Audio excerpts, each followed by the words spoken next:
오늘도 함께 하신 주님을 찬양합니다. 자, 오늘 같이 나눌 하나님의 말씀 사도행전 14장 19절로 28절까지의 말씀을 통하여 환난을 겪어야 할 것이라 라는 제목으로 같이 나누기를 원합니다. 자, 오늘 본문의 말씀에서는요, 사도 바울과 바나바의 선교 1차 여행이 오늘을 끝으로 마무리가 되어집니다.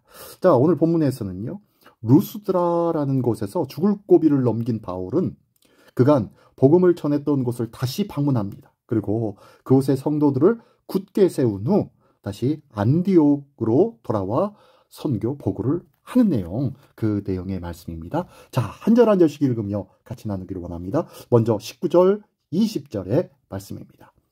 유대인들이 안디옥과 이고니온에서 와서 무리를 충동하니 그들이 돌로 바울을 쳐서 죽은 줄로 알고 시외로 끌어내치니라. 제자들이 둘러섰을 때에 바울이 일어나 그 성에 들어갔다가 이튿날 바나바와 함께 더베로 가서, 아멘. 예, 첫 번째 이 두 절의 말씀, 사도 바울이 복음을 증거하다가 돌에 맞아 죽을 뻔한 그러한 일들을 겪는 장면입니다. 바울이 고린도후서 11장 25절에 기록할 정도로 이 돌에 맞은 부상은 아주 심각했던 것 같습니다. 돌로 친 이들이 그가 죽었다고 생각하여 도시 밖에다가 내어버릴 정도였으니까요. 하지만 예수님은 죽음에서 일으키신 하나님이 돌에 맞아 쓰러진 바울을 일으켜 주셔서 다시 성 안으로 들어가게 도와주시죠. 그 다음날 곧장 선교 여정을 재개할 정도로 하나님이 멋지게 회복시켜 주고 계십니다. 하나님의 은혜 아니면 어떻게 이런 일들이 있겠습니까?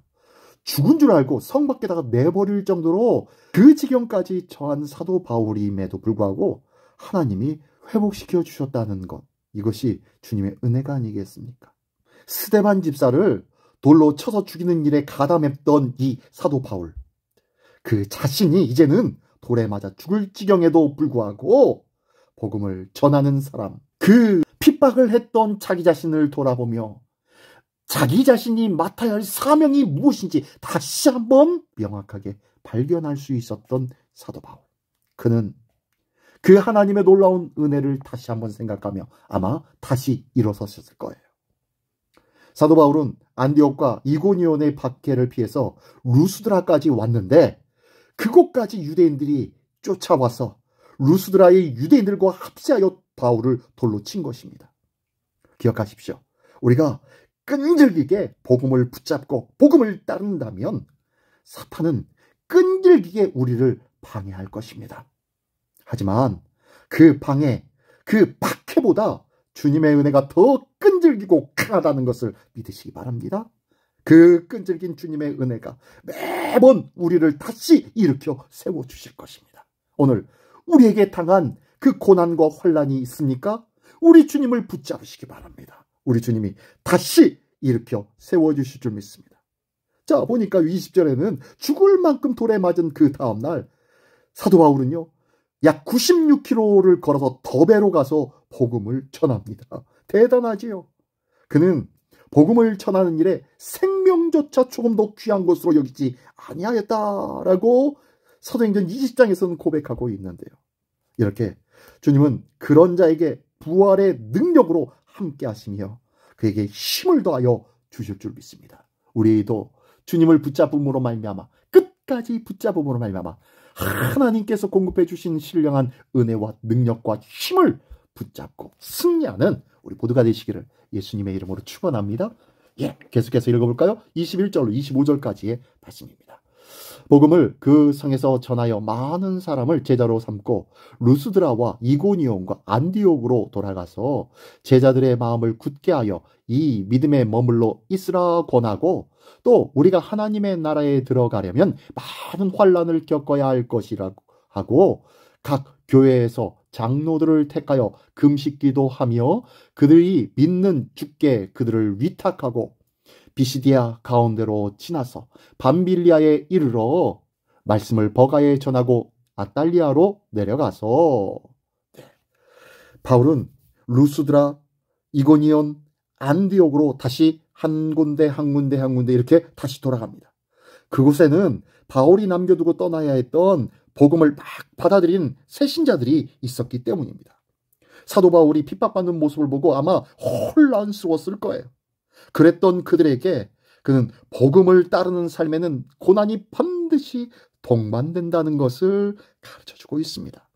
우리가 믿음 안에 있다면요, 되는 일들이 잘 안 될 수도 있어요. 해야 할 일들이 무언가 일들로 자꾸 가로막힐 수도 있습니다. 그러나 지금 여기서 보십시오. 그럼에도 불구하고 사도 바울은 어떻게 합니까? 장로를 세워 고난의 삶의 공동체적 대비를 할 수 있도록 조치하고 있네요. 형통과 축복만 추종하는 공동체라면은 바울이 세웠던 교회의 모습과는 멀어진 모습이었을 것입니다. 이것을 꼭 기억해야 됩니다. 복음에는 반드시 고난이 따른다. 그리고 그 고난을 배우고 그에 대하여 우리는 대비하며 살아야 한다. 그 모습을 가르쳐주고 있는 것이 오늘 본문의 말씀입니다. 우리는 예수 믿음으로 말미암아 형통과 물질적, 명예적, 세상의 그럴듯한 것에 복된 것들이라고 생각하며 그것들을 기대하며 예수를 믿고 따르고 있습니까? 기억하십시오. 때로는 그 정반대의 일들이 찾아온다는 거예요. 그럼에도 불구하고 우리는 변하지 않고 흔들리지 않는 믿음으로 더욱더 든든히 세워나가기를 원합니다. 이것을 알고 믿는다는 것은 앞에 있는 것들을 위하여 지금의 어려움과 환난의 일들을 준비하며 살아가는 지혜로운 자의 삶이 될 줄 믿습니다. 이 귀한 지혜가 우리 모두에게 있기를 예수님의 이름으로 축원합니다. 계속해서 마지막으로 26절로 28절까지의 말씀입니다. 거기서 배 타고 안디옥에 이르니 이곳은 두 사도가 이룬 그 일을 위하여 전에 하나님의 은혜에 부탁하던 곳이라. 그들이 이르러 교회를 모아 하나님이 함께 행하신 모든 일과 이방인들에게 믿음의 문을 여신 것을 보고하고 제자들과 함께 오래 있으니라. 아멘. 이제 사도 바울과 바나바의 1차 선교여행이 마쳤습니다. 1차 선교여행을 마치고 안디옥 교회로 돌아와서 그간의 많은 사역의 일들을 보고하게 됩니다. 오직 하나님이 하신 일, 특히 이방인들에게 믿음의 문을 여신 일을 소개하고 있습니다. 기억하십시오. 나의 삶을 통하여서 하나님이 하시는 일들을 어떻게 여러분은 고백할 수 있습니까? 나의 삶을 통하여 하나님은 정말로 많은 일들을 행하시고 역사하여 주셨음을 믿으시고 있습니까? 정말로 지난 한 주간 동안 나는 하나님의 은혜로 이러한 일들을 저러한 일들을 경험했습니다 라고 고백할 수 있습니까? 나의 삶 속에 끊임없이 나와 함께 하시기를 원하시며 나의 삶을 관여하시기를 원하시는 그 주님 앞에 나의 삶을 내어드리고 있었습니까? 그러함으로 말미암아 하나님께서 나의 삶에 들어오셔서 나를 주관하시고 지키시고 인도하시는 놀라운 은혜와 역사를 경험하며 지난 한 주간을 생활하고 있었습니까? 우리 삶 속에 이 귀하고 놀라운 일들이 매일같이 경험되어지고 아름답게 간증되어지고 증거되어지는 우리의 복된 삶이 되시기를 예수님의 이름으로 축원합니다. 기도하겠습니다. 전능하신 주님 감사합니다. 우리에게 주신 귀한 사명, 이 사명이 다하기까지 생명을 주관하시는 주님을 의지하며 담대히 주님만 따르는 믿음을 우리에게 허락하여 주시옵소서. 결코 흔들리지 않는 믿음, 성령의 인도하심을 받는 그 놀라운 은혜의 믿음을 오늘도 허락하여 주시옵소서. 모든 것 주님께 의탁드리오며 예수 그리스도의 이름으로 기도드리옵나이다. 아멘.